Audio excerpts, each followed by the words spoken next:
Hey guys, it's Bailey and welcome back to my doll collecting channel. Today I'm starting a tag video and I've been working on a few tag videos, so I will have some coming out as I go along. And this one is dolls and dating. So if you are in a relationship or dating someone, you can answer these questions if you are a doll collector. I have 6 questions laid out, and I know that this one maybe not everybody can participate in, but I do have some that like everybody can participate in if you're a doll collector. I do kind of want to make these questions also broad so that way other doll collectors, like Barbie anything, could also do this tag if they wanted to. While I answer the questions, I'm going to be painting my doll's nails. I have my blue polish that I got at the store packed away, but my friend Jessica gave me these two when I saw her the past weekend. Question 1. How did you and your partner meet? And my husband and I met at a fast food restaurant. He was my general manager, and I was a regular manager. Um, I had been working as a manager for like 10 months, and then we started working the same shift, and I started liking him. And so I made the first move, and it's been history ever since then. Um, he is a total sweetie, and I really love him, and I really value how he treats me and respects me and listens to me for anything I have to say. Question 2. How did you tell your partner about your hobby? Do they support your love for dolls? So, my husband already knew that I collected dolls because I had sold all of my dolls around 2016, 2017 when I was living in apartments by myself and or like with roommates. And I had recently gotten back into dolls when I had started working there, so he definitely knew that I collected. And his mom like had dolls and stuff, so I don't think it was too far out of his comfort zone. And he lived in a tiny house, and I would be over there so often that Alessio, my BJD, who is like my favorite doll at the time, he lived at the tiny house. So I would definitely say that he supports me. He's driven me to Ohio and Illinois for doll stuff. I'm sure he's gonna drive me lots of other places for doll stuff. He is super sweet, and I love him. Question 3. How much does your partner know about your dolls? Do they know names or stories? My husband doesn't know too much about the dolls, specifically American Girl. I think that they're kind of too new and they've happened too fast. Uh, like amassed them too fast for him to really know my dolls.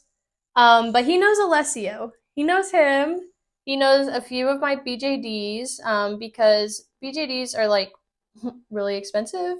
And I'm not saying that American Girl isn't expensive, but BJDs are crazy. And you definitely amass them a little slower than some other dolls. So I think that he had an easier time learning their names and adjusting to who they were. Question 4. Have you ever felt discouraged from collecting in the past? And I would say that I haven't been discouraged from collecting, but I definitely had my time on Tinder, as haunting of an experience as that is. And uh, I would never post my dolls like on my Tinder, but I would post them on my Snapchat, which like most people would get after like moving from Tinder is going to Snapchat.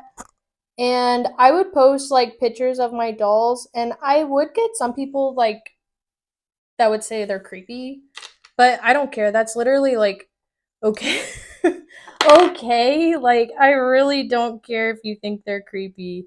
Like if you say I don't know, they're a waste of money, at least I'd be like, well, at least that's like kind of original. Finding dolls creepy is like finding water wet, like for some people, and I don't care. I really don't. Question 5. Did you worry about dating as a doll collector? And I wouldn't say that I was ever worried about dating as a doll collector, but sometimes I was worried that I wouldn't be able to,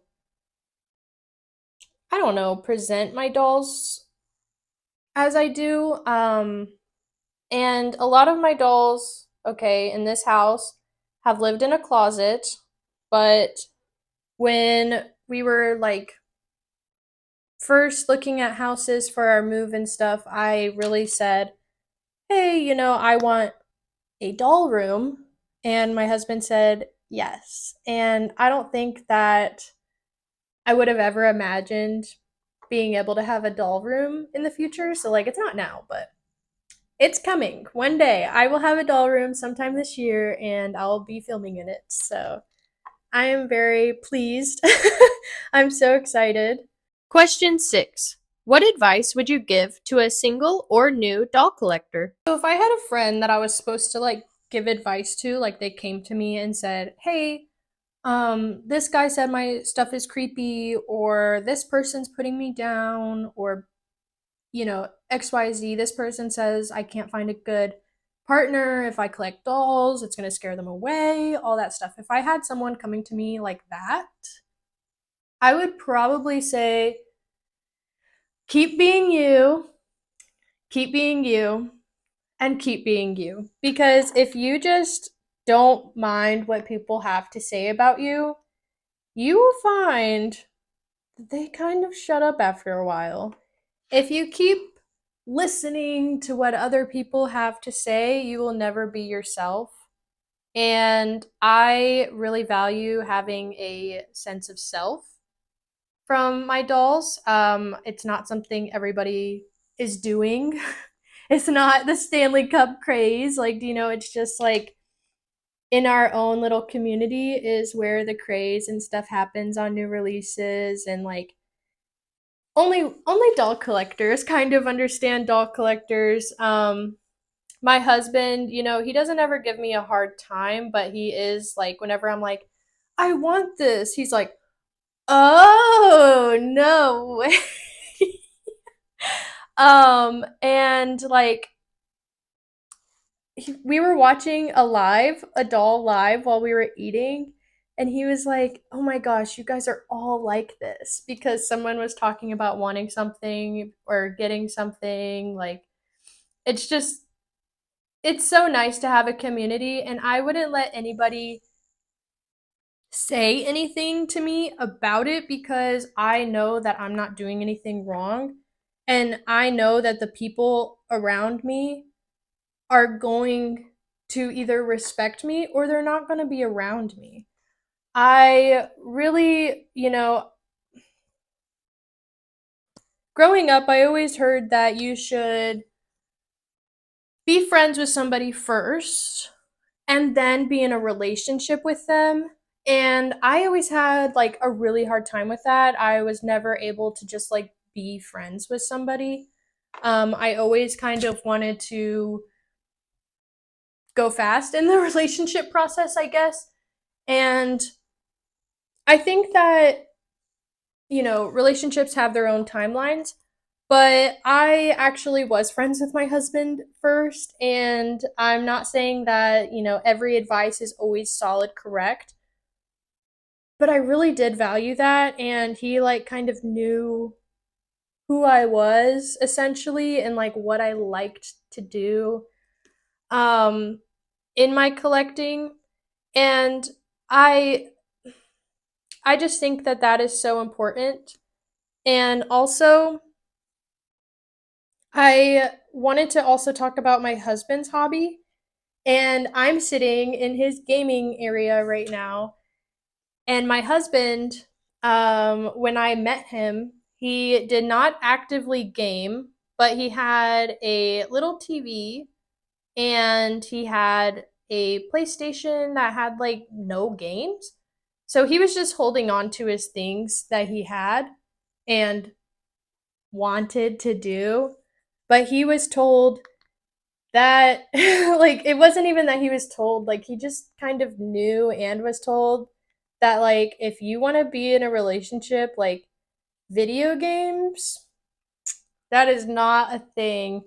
Girls don't like video games, that kind of thing. Like, they don't like when you're on the game. And um so he had been, I think it was, I don't know. He had been sober for like, I think it was like 3 years or something. Because my husband and I are sober. And I bought him I bought him an Xbox and I bought him some games to go along with his Xbox. And he had already bought me dolls. So it wasn't like it wasn't like I was being some charitable person, okay? I was just trying to support his hobby as well. And I bought him an Xbox and some games to go along with it. And he was just so taken aback. And I think that a lot of people, the reason why I'm telling this story is I think that a lot of people have something that they're embarrassed of or think that other people will like look down on them or something for it. And I don't think that it's your fault for having those thoughts. I think that a lot of times society, friends, acquaintances can kind of make us feel like that with just like little things that they have to say. And you don't like, if you are hiding your doll collection from somebody that's important to you, you don't know what they have that they're embarrassed of. Because that is something that a lot of people kind of hold to themselves. And like guys, like, and I'm not even saying guys, like girls too, okay? Everyone loves Legos. Everyone loves, like, people just have things that they are into. And I really don't think dolls are much different. So, yeah. I guess that is the most long winded way of saying, do you? Other people have things that they're embarrassed of as well. And I wouldn't worry about some insecure person trying to make you feel as low as they do over dolls. Dolls are awesome. Dolls are an outlet. Dolls can be whatever you want them to be. And my favorite thing about dolls is just how you express yourself through them. And I think that they are very important. And I don't know if I got all of the fingers on my dolls correctly. Like, I don't know if I did double coats on every single one. Maybe you can tell. Maybe I'll see when I'm editing it. But we did paint some nails. I just wanted to do something with my dolls in this video, and this kind of seemed like the most appropriate thing. But if you guys want to answer any of these questions, or if you feel inspired to answer any of these questions and you don't have a YouTube channel, you can also comment and like answer whatever answer whatever question you would like in the comments, and just let me know what you think about this tag video, and I'll definitely have a few more coming out probably this month or next month. We'll see what happens. But thank you guys. I hope you have a wonderful rest of your week, and I will see you in my next video. Thank you. Bye bye.